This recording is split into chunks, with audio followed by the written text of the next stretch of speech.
Jujur saya speechless, Mas. Saya blank, nggak keluar apa-apa di kepala. Astagfirullahaladzim. Ini saya di prank nih, dikasih pertanyaan beginian. Orang kemarin saya bikin video kayak begitu. Jadi pertanyaan semacam itu sih, saya nggak tahu sampean mau ngasih pertanyaan semacam itu.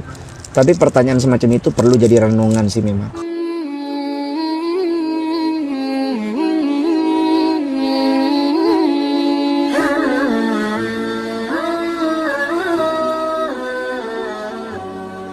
Ini spesial dari saya, dari tim ya khususnya. Nah, kalau kayak begini nih saya mulai gak enak nih hawa-hawanya. Apa itu pertanyaan spesial? Pertanyaan ini sebelumnya sudah dipost di postingannya beliau. Oke. Nah, jadi di akun Instagramnya beliau. Pertanyaannya yang pertama adalah, agak deg-degan juga saya mau tanyakan. Aduh ya Allah. Aduh. Jadi gini, Gus, apa namanya? Ini sampean kok kayak mau melamar orang sih ngobrolnya. Gimana? Apa yang akan Gus Muntaqo lakukan jika kok saya deg-degan ya? Apa-apaan ya, ini? Jika di sekarang ini di tengah-tengah masyarakat kita ini di keadaan sekarang ini ada baginda Nabi Muhammad SAW. Astagfirullahaladzim. Ini saya di prank nih, dikasih pertanyaan beginian. Orang kemarin saya bikin video kayak begitu. Kalau ditanya bagaimana kalau di tengah-tengah kita itu ada Nabi Muhammad SAW, ada sebagian para ulama itu yang bilang saya akan sembunyi di balik tembok kalau ada Nabi. Ada sebagian ulama bilang lau ja'ani Rasulullah min hadzal bab la harabtu min hadzal bab. Kalau Rasulullah datang kepada aku dari pintu ini, aku akan kabur dari pintu sana. Ditanya sama muridnya, awala tashtaquhu? Apakah guru tidak kangen sama Rasulullah? Kok Rasulullah datang mau kabur? Bala ashtaquhu walakin laisa indi wajhun uqabiluhu. Benar, saya rindu. Tapi saya nggak punya wajah untuk dihadapkan ke Rasulullah gitu. Wajah yang sudah saya bawa ke tempat maksiat semuanya ini, udah saya bawa begini, ini mau dihadapkan ke mata mulia Rasulullah gitu, gimana caranya gitu? Ini nggak bisa dibayangkan saya menghadap Rasulullah membawa muka sekotor ini gitu. Kalau saya ditanya pribadi, apa yang akan untuk saya pribadi, apa yang akan saya lakukan kalau Rasulullah ada di tengah-tengah kita? Jujur saya speechless, Mas. Saya blank, nggak keluar apa-apa di kepala. Karena ya, dalam setiap beban dalam hidup, semuanya apapun permasalahan yang sedang kita hadapi, itu kalau kita ingat Rasulullah, bagaimana Rasulullah itu begitu mempedulikan setiap masalah orang lain sekecil apapun. Orang masalah anak kecil yang punya burung sakit, itu Rasulullah khawatir. Gimana kabar burungmu? Ada anak kecil, anaknya Sayyidina Anas umur 8 tahun melihara burung. Burungnya lagi sakit, dipegangin, dilus-lus. Itu Nabi Muhammad jenguk. Gimana kabar burungmu? Jadi kalau kita ingat dengan hal itu, seakan-akan setiap kita punya masalah, coba ada Rasulullah gitu. Coba ada Rasulullah. Karena Nabi Muhammad itu bukan harus orang yang taat beribadah yang beliau cintai. Saya pernah bilang, Nabi lau ra'ak la ahabbak. Jadi Habib Ali itu pernah menulis lau ra'ak la ahabbak. Kalau Rasulullah melihatmu, dia pasti mencintaimu. Saya tambahin, kalau kamu termasuk ahli ibadah, maka dia akan mencintai ketaatanmu. Kalau kamu termasuk ahli maksiat, maka dia akan mengasihi kemanusiaanmu dan ingin mengajakmu untuk berada kepada jalan kebaikan. Jadi Rasulullah itu menghadapi siapapun pasti karena cinta. Kalau ingat seperti itu, Mas, merinding saya. Kalau ngebayangin Rasulullah hidup di tengah-tengah kita, di mana kita udah nggak peduli terhadap orang lain. Dan bagaimana kita orang yang sekotor kita, yang nggak punya nama, bukan orang terkenal, bukan orang baik, bukan orang hebat. Apa yang mau kita bawa ke hadapan Rasulullah gitu? Tapi kalau kita ingat terhadap sejarahnya Rasulullah, sekecil apapun, sesederhana apapun orangnya, Rasulullah pasti notice.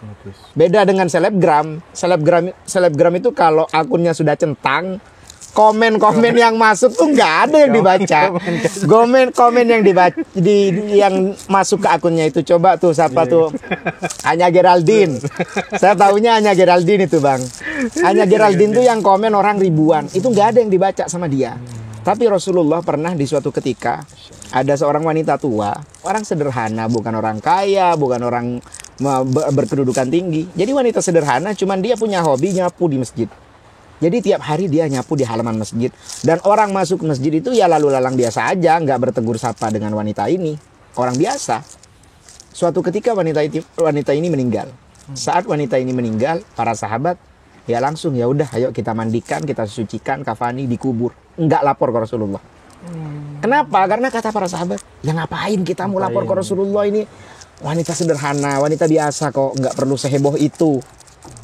Rasulullah besoknya ke masjid, lusanya ke masjid, Rasulullah mulai sadar. Biasanya di sini ada orang tua nyapu deh gitu. Akhirnya Rasulullah nanya ke para sahabat, di mana wanita tua yang biasa nyapu di depan masjid? Innaha matat ya Rasulullah. Aduh, meninggal Nabi seminggu yang lalu, tapi udah kami urus pemakamannya semuanya. Kata Nabi, lima lam tukhbiruni, kenapa nggak kasih kabar? Kenapa aku nggak dikasih tahu? Kata sahabat, ini terlalu remeh ya Rasul, wafatnya orang biasa, saya mau merepotkan panjenengan yang sedang sibuk dengan banyak hal. Kata Nabi Muhammad, orang yang nggak punya kasih sayang nggak akan disayang sama Allah. Orang yang nggak bisa mengasihi orang lain nggak akan dikasihi sama Allah. Jadi kalau kembali lagi ditanya, gimana kalau ketemu Rasulullah? Kalau ada Rasulullah di tengah-tengah kita, saya blank mas. Saya nggak tahu harus jawab apa. Dan nggak tahu apa yang akan terjadi melihat dengan semua problem yang ada. Nah, kalau tadi kan di tengah-tengah, artinya kesempatan untuk bertemu itu secara fisik. Waduh, nah, saya paham nih arahnya nih. Saya paham arahnya. Seandainya sekarang ini ada di samping Gus Muslim, mungkin ini tidak akan bakalan terjadi. Tapi nobody knows, nggak ada orang yang tahu. Jika seumpama ada baginda Nabi Muhammad SAW di samping Gus Muslim, apa yang akan Gus katakan kepada beliau?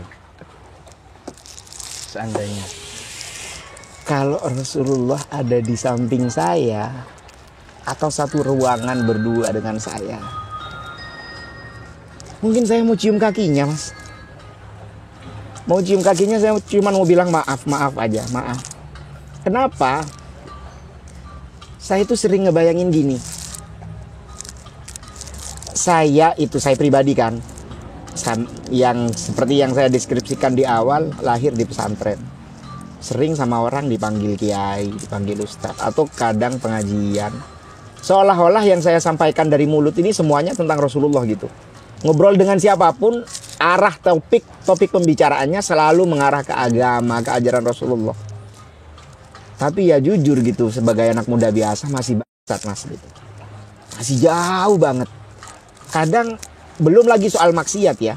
Kadang lihat perjuangan aja. Nabi Muhammad itu kalau berdakwah masuk ke satu kemah diusir pindah ke kemah yang lain. Kadang dikatain, kadang diludahin, dihujani dengan batu. Lah, orang yang kayak saya menyebarkan agama dengan enak, nyampe orang cium tangan. Terus belum lagi nanti masih dihidangin makanan. Itu mau ditaruh di mana muka gitu kalau bukan cium kaki. Ada cerita. Dulu Sayyidina Umar setelah penaklukan Islam tersebar kemana-mana, Islam sudah luas, Sayyidina Umar itu dipanggil atau diundang oleh salah satu gubernurnya untuk ngadain selamatan lah, tasyakuran. Setelah diundang, kalau nggak salah apa ke Mesir apa ke Syria gitu. Datang Sayyidina Umar dari Madinah. Nyampe ke sana sama gubernurnya, ternyata udah dibikinin masakan sapi, kambing dengan segala macamnya. Ibaratnya sekarang ini ada ayam gepreknya, ada kambing bakarnya, ada kambing gulenya, ada ini, ada masakan ini. Waktu mau dihidangkan, waktu suapan pertama diambil, Sayyidina Umar tercengang, terus mengeluarkan air mata, ditaruh makanannya. Udah, saya nggak bisa makan. Sayyidina Umar diem, nangis terus. Kaget gubernurnya. Ada apa Sayyidina Umar? Ini kita merayakan kemenangan Islam, kemenangan ajaran Nabi. Sayyidina Umar menjawab, Tarakani sahibaya, dua sahabatku telah meninggalkanku, dan semasa hidup dia Ma lam ashhad qattu. Aku tidak pernah menyaksikan ijtama'a bainahuma ta'amani qattu. Tidak pernah di hadapan Rasulullah ada dua jenis makanan. Ini kok semua makanan ada di hadapanku. Sedangkan aku menjadi saksi hidup. Rasulullah dan Abu Bakar semasa hidupnya nggak pernah makan di hadapannya itu dua jenis. Saking sederhananya, makan ini satu jenis.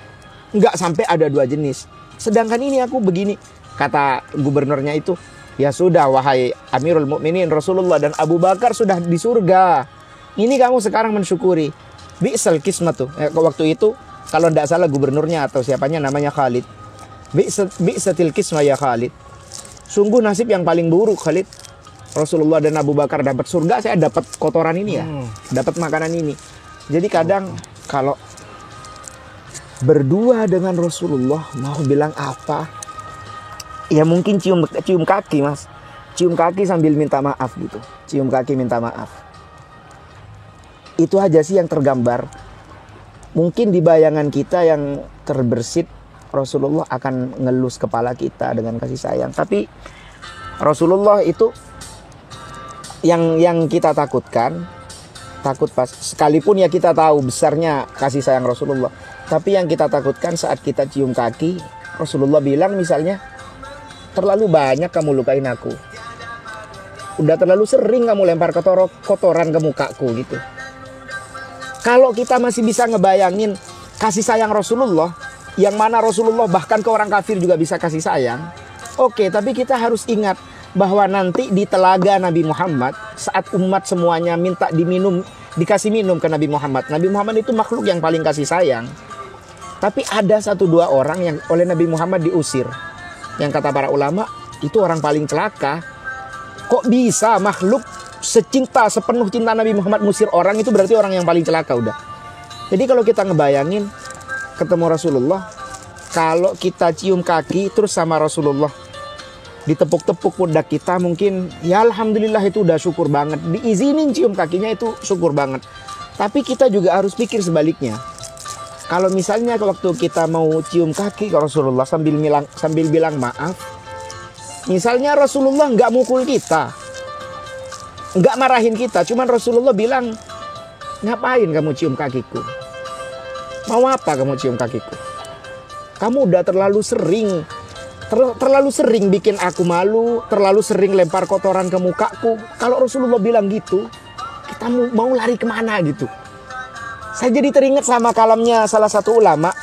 Kalau saya menjadi salah satu pembunuh cucu Nabi Muhammad, andaikan saya terlibat dalam pembantaian Sayyidina Husain, la tamannait an adkhulan nar.